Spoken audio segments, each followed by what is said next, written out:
Hi friends, welcome to my ಹೆಸರು ಸಾಹೇಬಾಯಿ ಕಣಿಗ ಯೂಟ್ಯೂಬ್ ಚಾನಲ್. ಓಕೆ ಫ್ರೆಂಡ್ಸ್, 2 ದಿನದಿಂದ ವೀಡಿಯೋ ಕೂಡ ಯೂಟ್ಯೂಬಲ್ಲಿ ಅಪ್ಲೋಡ್ ಮಾಡೋಕ್ಕಾಗಿಲ್ಲ. ಯಾಕೆಂದರೆ ಯೂಟ್ಯೂಬಲ್ಲಿ ಟೆಕ್ನಿಕಲ್ ಇಶ್ಯೂ ಇರೋದ್ರಿಂದ ಸ್ವಲ್ಪ ಯೂಟ್ಯೂಬಲ್ಲಿ ವೀಡಿಯೋಸ್ನ ಅಪ್ಲೋಡ್ ಮಾಡೋಕ್ಕಾಗಿಲ್ಲ. Sorry for that.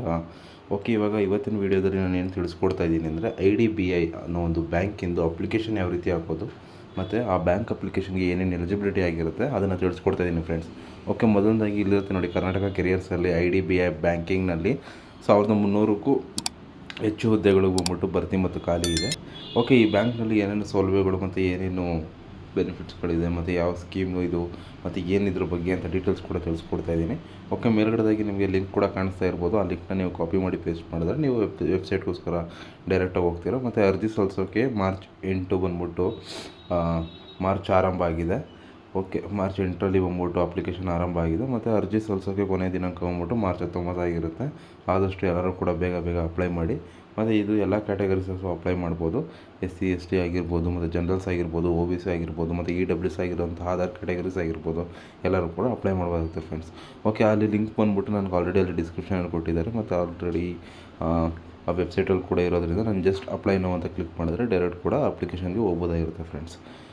ಓಕೆ, ಈಗ ನಾನು ಫಸ್ಟ್ ಬಂದ್ಬಿಟ್ಟು ಡೈರೆಕ್ಟ್ ಅಪ್ಲಿಕೇಶನ್ಗೆ ಹೋಗೋದಿಲ್ಲ. ಬೇರೆಯವರು ಯಾವ ರೀತಿ ವೀಡಿಯೋನ ಡೆಲಿವರ್ ಮಾಡ್ತಾರೋ ಆ ರೀತಿ ಡೆಲಿವರ್ ಮಾಡೋದಕ್ಕೆ ಇಷ್ಟಪಡೋಲ್ಲ.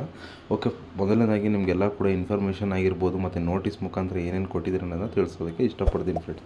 ಓಕೆ, ನೋಡಿ, ಪ್ರತಿಯೊಂದು ಜಿಲ್ಲೆಗಳಲ್ಲಿ ಎಷ್ಟೆಷ್ಟು ಮತ್ತು ಪ್ರತಿಯೊಂದು ಡಿಸ್ಟಿಕ್ಕು ಮತ್ತು ಆಗಿರ್ಬೋದು ಸ್ಟೇಟ್ಗಳಲ್ಲಿ ಯಾವ್ಯಾವುದು ಎಷ್ಟೆಷ್ಟು ಇದಿದೆ ಪೋಸ್ಟಿಂಗ್ ಇದೆ ಅಂತ ಇಲ್ಲಿ ಮೆನ್ಷನ್ ಮಾಡಿದ್ದಾರೆ ಫ್ರೆಂಡ್ಸ್.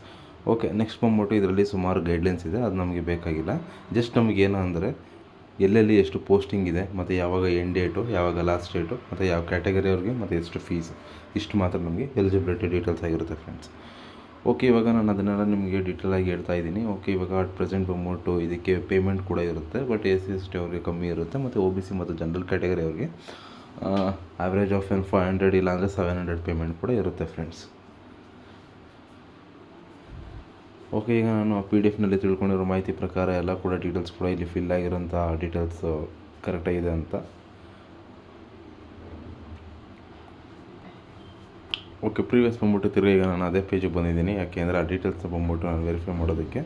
ಓಕೆ, ಡೀಟೇಲ್ಸ್ನೆಲ್ಲ ವೆರಿಫೈ ಮಾಡಾದಮೇಲೆ ಜಸ್ಟ್ ಆ ಲಿಂಕ್ ಮೇಲೆ ಕ್ಲಿಕ್ ಮಾಡಿದ್ರೆ ನೀವು ವೆಬ್ಸೈಟ್ ಲಿಂಕ್ಗೆ ಡೈರೆಕ್ಟಾಗಿ ಹೋಗ್ಬೋದಾಗಿರುತ್ತೆ. ಓಕೆ, ಈಗ ನಾನು ವೆಬ್ಸೈಟ್ ಲಿಂಕ್ಗೆ ಬಂದ್ಬಿಟ್ಟು ಓಪನ್ ಮಾಡಿದ್ದೀನಿ. ಓಕೆ, ಓಪನ್ ಮಾಡಿದಾಗ ನಿಮಗೆ ಈ ರೀತಿಯಾಗಿ ಶೋ ಆಗುತ್ತೆ. ಇದು ಬಂದ್ಬಿಟ್ಟು ಒಂದು ಅಪ್ಲಿಕೇಶನ್ನ ಫಾರ್ಮ್ ಆಗಿತ್ತು. ಈ ರೀತಿಯಾಗಿ ಅಪ್ಲಿಕೇಶನ್ ಫಾರ್ಮ್ ಬಂದ್ಬಿಟ್ಟು ಜನ್ರೇಟ್ ಆಗಿರುತ್ತೆ ಫ್ರೆಂಡ್ಸ್.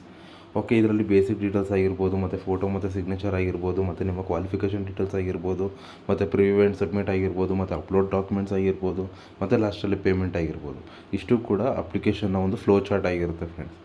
ಓಕೆ, ಮೊದಲನೇದಾಗಿ ಇಲ್ಲಿ ಬೇಸಿಕ್ ಇನ್ಫಾರ್ಮೇಷನ್ ಬಂದ್ಬಿಟ್ಟು ನೇಮ್ ಆಗಿರ್ಬೋದು, ನಿಮ್ಮ ಫಸ್ಟ್ ನೇಮ್ ಆಗಿರ್ಬೋದು, ಲಾಸ್ಟ್ ನೇಮ್ ಆಗಿರ್ಬೋದು, ಮತ್ತು ಕನ್ಫರ್ಮೇಷನ್ಗೆ ಇನ್ನೊಂದು ಸರಿ ನೇಮ್ ಆಗಿರ್ಬೋದು, ಮತ್ತು ಇದರಲ್ಲಿ ಮೊಬೈಲ್ ನಂಬರ್ ಆಗಿರ್ಬೋದು, ಕನ್ಫರ್ಮ್ ಮೊಬೈಲ್ ನಂಬರ್ ಅಥವಾ ಆಲ್ಟರ್ನೇಟಿವ್ ಮೊಬೈಲ್ ನಂಬರ್, ಈ ಡೀಟೇಲ್ಸ್ನೆಲ್ಲ ಇಮೇಲ್ ID ಮುಖಾಂತರ ನೀವು ಕೊಡಬೇಕಾಗಿರುತ್ತೆ ಫ್ರೆಂಡ್ಸ್. ಓಕೆ, ಈಗ ನಾನು ಅಲ್ಲಿ ಪ್ರತಿಯೊಂದು ಡೀಟೇಲ್ಸ್ನ ಆಲ್ರೆಡಿ ಫಿಲ್ ಮಾಡಿದ್ದೀನಿ. ಬಟ್ ನೆಕ್ಸ್ಟ್ ಪ್ರೋಸೆಸ್ಗೆ ಹೋಗೋದಕ್ಕಾಗ್ತಾಯಿಲ್ಲ. ಯಾಕೆ ಅಂದರೆ ಇವಾಗ ಡಾಕ್ಯುಮೆಂಟ್ಸ್ ಬಂದ್ಬಿಟ್ಟು ಯಾವುದೇ ಕಸ್ಟಮರ್ ಕೂಡ ನನಗೆ ಕೊಟ್ಟಿಲ್ಲ. ಜಸ್ಟ್ ಈ ವಿಡಿಯೋ ಮುಖಾಂತರ ನಿಮಗೆ ಹೆಲ್ಪ್ ಮಾಡೋದಕ್ಕೋಸ್ಕರ ನಾನು ಈ ವಿಡಿಯೋದಲ್ಲಿ ಏನೇನು ಡೀಟೇಲ್ಸ್ ಕೇಳ್ತಾರೆ ಅನ್ನೋದನ್ನ ತಿಳಿಸ್ಕೊಡ್ತಾ ಇದ್ದೀನಿ ಫ್ರೆಂಡ್ಸ್. ಮೊದಲನೇದಾಗಿ ನೀವು IDBI ಬ್ಯಾಂಕ್ ಜಾಬ್ಗೆ ಅಪ್ಲೈ ಮಾಡಬೇಕಂದ್ರೆ ನಿಮ್ಮ ಹತ್ರ ಬೇಸಿಕ್ ಡೀಟೇಲ್ಸ್ ಆಗಿರುವಂತಹ ಬೇಸಿಕ್ ಇನ್ಫಾರ್ಮೇಷನ್ ಆಗಿರುವಂತಹ ನಿಮ್ಮ ಆಧಾರ್ ಕಾರ್ಡ್ ಆಗಿರ್ಬೋದು, ಇನ್ಕಮ್ ಆ್ಯಂಡ್ ಕ್ಯಾಸ್ಟ್ ಸರ್ಟಿಫಿಕೇಟ್ ಆಗಿರ್ಬೋದು, ಮತ್ತು ಒಂದು ಫೋಟೋ, ಒಂದು ಸಿಗ್ನೇಚರ್ ಆಗಿರ್ಬೋದು, ಮತ್ತು SLC ಮತ್ತು PUC ಅಥವಾ ಡಿಗ್ರಿ ನೀವು ಯಾವುದೇ ತರಗತಿ ಕಂಪ್ಲೀಟ್ ಮಾಡಿದ್ರು, ಮತ್ತು ನೀವು ಯಾವುದೇ ಗ್ರ್ಯಾಜುಯೇಷನ್ ಕಂಪ್ಲೀಟ್ ಮಾಡಿದ್ರು ನಿಮಗೆ ಅಷ್ಟು ಡಾಕ್ಯುಮೆಂಟ್ಸ್ ಕೂಡ ಬೇಕಾಗಿರುತ್ತೆ ಫ್ರೆಂಡ್ಸ್. ನೀವೇನಾದ್ರು EWS ಆಗಿದ್ರೆ ನಿಮಗೆ ಸೆಂಟ್ರಲ್ ಕಡೆಯಿಂದ EWS ಸರ್ಟಿಫಿಕೇಟ್ ಕೂಡ ಇರಬೇಕಾಗಿರುತ್ತೆ. It is mandatory. ನೀವು ಅಪ್ಲೈ ಮಾಡದೇ ಇರಬೇಕಾದ್ರೆ ಕೇಳದೇ ಇರ್ಬೋದು, ಜಸ್ಟ್ ಅದು ಫಾರ್ಮ್ ಫಿಲ್ ಮಾಡೋದಕ್ಕೋಸ್ಕರ ಅಷ್ಟೇ. ಬಟ್ ನೀವು ವೆರಿಫಿಕೇಷನ್ಗೆ ಹೋದಾಗ, ಬ್ಯಾಂಕಿಗೆ ನೀವು ವೆರಿಫಿಕೇಷನ್ ಅಂತ ಹೋದಾಗ ನಿಮ್ಗೆ ಇಷ್ಟು ಡಾಕ್ಯುಮೆಂಟ್ಸ್ ಕೂಡ ಒರಿಜಿನಲ್ ಎಲಿಜಿಬಿಲಿಟಿ ಇರಲೇಬೇಕಾಗಿರುತ್ತೆ ಫ್ರೆಂಡ್ಸ್. ಓಕೆ, ಸ್ವಲ್ಪ ವೆಬ್ಸೈಟ್ ಇಶ್ಯೂ ಇರೋದ್ರಿಂದ ಅಪ್ಲಿಕೇಶನ್ ಲೋಡ್ ಆಗ್ತಾಯಿದೆ. ಸೊ ಅದಕ್ಕೋಸ್ಕರ ನಾನೀಗ ತಿರ್ಗಾ ಸ್ಟಾರ್ಟಿಂಗಿಂದನೇ ಫಿಲ್ ಮಾಡ್ತಾಯಿದ್ದೀನಿ. ಓಕೆ, ಅಗೇನ್ ಬಂದ್ಬಿಟ್ಟು ಅಪ್ಲಿಕೇಶನ್ನಲ್ಲಿ ನಾನೀಗ ಫ್ಲೋ ಚಾರ್ಟ್ ಅನ್ನೋದು ಏನಿದೆ ಅದನ್ನು ತಿಳಿಸ್ಕೊಟ್ಟಿದ್ದೀನಿ ಅಂತ ಹೇಳೋಕ್ಕೆ ಇಷ್ಟಪಡ್ತೀನಿ. ಓಕೆ, PDF ಕೆಲವೊಬ್ಬರಿಗೆ ಗೈಡ್ಲೈನ್ಸ್ ಬಂದ್ಬಿಟ್ಟು ಇನ್ನೂ ಕೂಡ ಪ್ರಾಪರಾಗಿ ಅರ್ಥ ಆಗಿಲ್ಲ ಅಂತ ಹೇಳಿದ್ರು. ಸೊ ನಾನು ಕಸ್ಟಮರ್ಗೋಸ್ಕರ ಇದು ಎಲಿಜಿಬಿಲಿಟಿ ಏನೇನಿದೆ ಅಂತ ಹೇಳಿ ತಿಳಿಸೋಕ್ಕೋಸ್ಕರ ಮತ್ತೆ ಆ PDF ಓಪನ್ ಮಾಡಿದ್ದೀನಿ. ಸೊ ಇವಾಗ ನೆಕ್ಸ್ಟ್ ಬಂದ್ಬಿಟ್ಟು ತಿರ್ಗಾ ಅಪ್ಲಿಕೇಶನ್ ಫ್ಲೋಗೆ ವಾಪಸ್ ಬಂದಿದ್ದೀನಿ. ಓಕೆ, ಇಲ್ಲಿ ಫೋಟೋ ಮತ್ತು ಸಿಗ್ನೇಚರ್ ಆಗಿರೋದು ಪ್ರತಿಯೊಂದು ಡೀಟೇಲ್ಸ್ ಕೂಡ ನಾನು ಆಲ್ರೆಡಿ ಫಿಲ್ ಮಾಡಿದ್ದೀನಿ. ಬಟ್ ರಿಟರ್ನ್ ಬ್ಯಾಕ್ ಕೂಡ ಆಗಿದೆ. ಸೊ ಅಪ್ಲಿಕೇಶನ್ ಕೂಡ ಸ್ಟಾರ್ಟಿಂಗ್ ಬಿಟ್ಟಿರೋದ್ರಿಂದ ನಾನು ಬಿಟ್ಟಿದ್ದ ದಿನವೇ ಅಪ್ಡೇಟ್ ಮಾಡಿದಿರೋದ್ರಿಂದ ಇದಾಗಿತ್ತು ಇವತ್ತಿನ ವೀಡಿಯೋ. ಆದಷ್ಟು ಈ ಥರ ಇನ್ಫಾರ್ಮೇಟಿವ್ ವೀಡಿಯೋ ಬೇಕಾಗಿದ್ದಲ್ಲಿ ಈ ಚಾನಲ್ ಲೈಕ್ ಮಾಡಿ, ಶೇರ್ ಮಾಡಿ, ಸಬ್ಸ್ಕ್ರೈಬ್ ಮಾಡಿ ಫ್ರೆಂಡ್ಸ್. Thank you.